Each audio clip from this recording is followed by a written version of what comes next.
My name is Alec Blazik, and I'm the second trumpet player of the Nashville Symphony Orchestra. I'm going to talk to you a little bit about my instrument today. Now, the trumpet is the smallest of the brass family, and thus it's the highest sounding. The tone of the trumpet is often associated with nobility and power, with a shimmering, brilliant sound that soars over the ensemble, whether it be an orchestra, a jazz big band, or a brass quintet. Because it's the smallest instrument of the brass family, this means it's also the most nimble, thanks in part to the invention of the valves, which are also shared by the tuba and the horn. Whenever we put air through the instrument and we depress the valves, it puts air through these little bits of tubing, which effectively change the length of the instrument. Now, all this means is that with the valves, we're able to play all the notes of the standard Western scale, and we're not constrained to the harmonic series like our ancestor, the natural trumpet and the natural horn.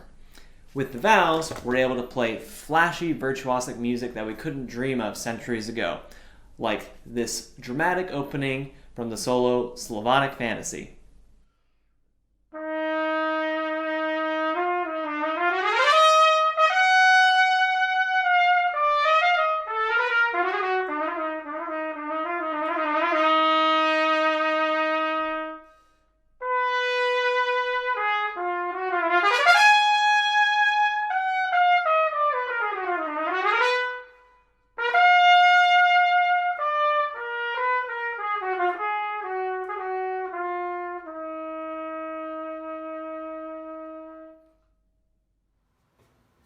This is the horn.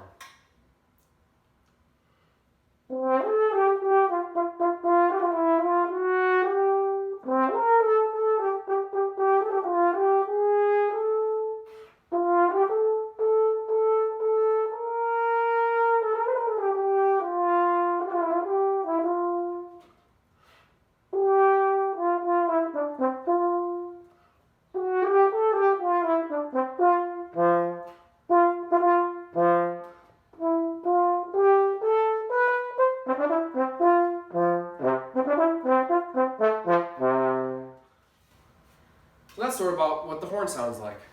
And just like all the other brass instruments, we play on a mouthpiece and we buzz into the mouthpiece. And when you buzz slow, the notes are low. When you buzz fast, the notes are high. But something happens when you buzz through a particular length. Every brass instrument is just a little different in length. And as you buzz at certain speeds, notes will start happening, but they're only limited notes. Without valves, we can only play a certain number of notes. And that sounds sort of like this. If you buzz slow, you'll get a low note. If you buzz a little faster, it's a little higher. Still faster. You get the idea? Now, what happens if I buzz slow, then fast, then slow again? You'll get a series of notes in a row. We call that the harmonic series, and that sounds like this.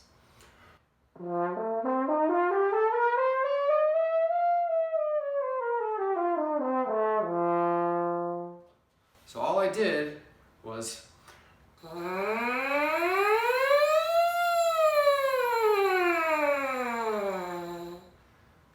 when you put it through the instrument, there are specific notches that happen because the instrument is a certain length. And that's the harmonic series, and that's how it works.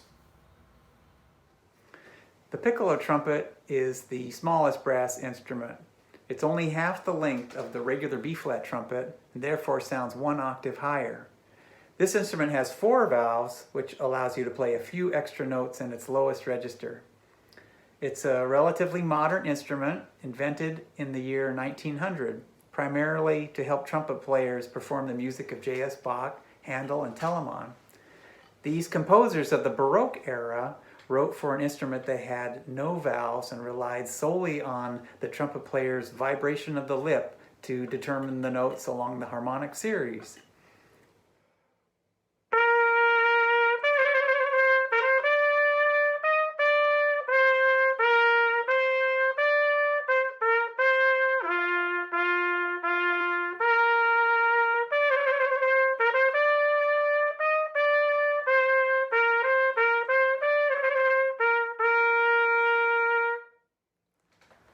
When we do our school concerts, after the Piccolo trumpet demonstration, I like to ask the students if they think we can make our own brass instrument out of some things we picked up at the hardware store. I show them this plastic tubing, which represents the tubing on the instruments, and then the plastic funnel, which represents the bell. Then I put my trumpet mouthpiece in the other end of the tubing, and we wonder if we can get that same piece of music to come out.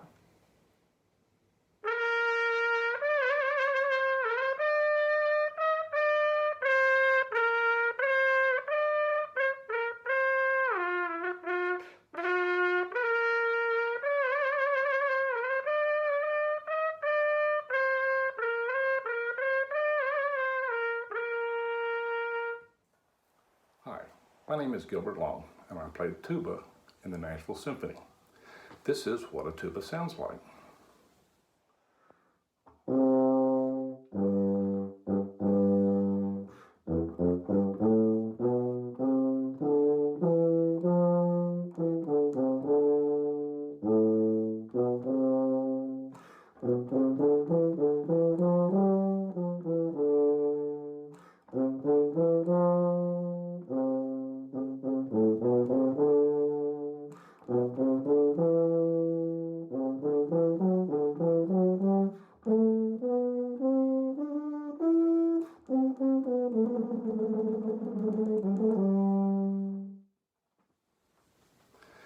In an orchestra, there's only one tuba player that has to balance 3 trumpets, 3 trombones, and 5 French horns.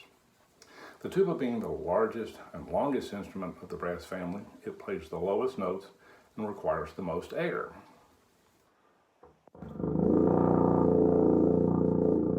The tuba, like the French horn, are conical instruments.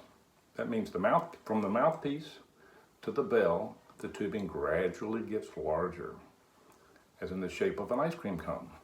The trumpet and trombone are cylindrical. From the mouthpiece to the bell, this shape stays the same size, like a straw. The tuba and French horn therefore have warmer sounds as opposed to the trumpet and trombone that have brighter sounds. The tuba provides a sound that supports the orchestra with its bass tone and also is part of the rhythm section as in marches.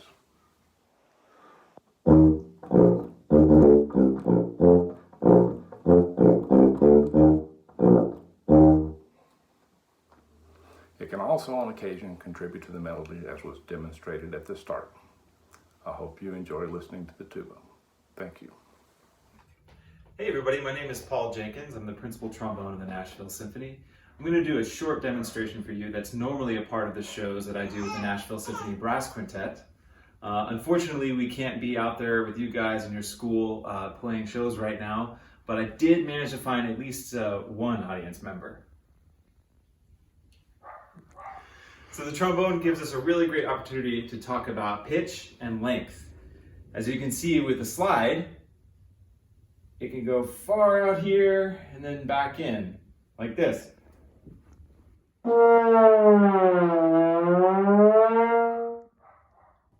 So let's look at that again and see what happens as the slide goes out.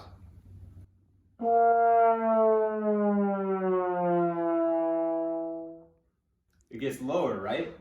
And then if we bring the slide back up, guess what happens?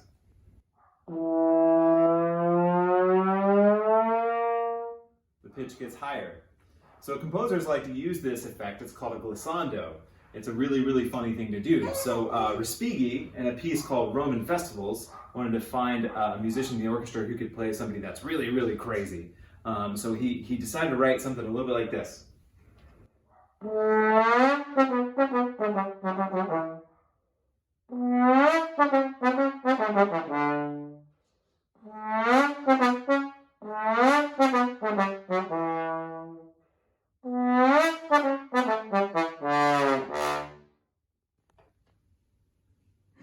Stay safe, everybody. See ya.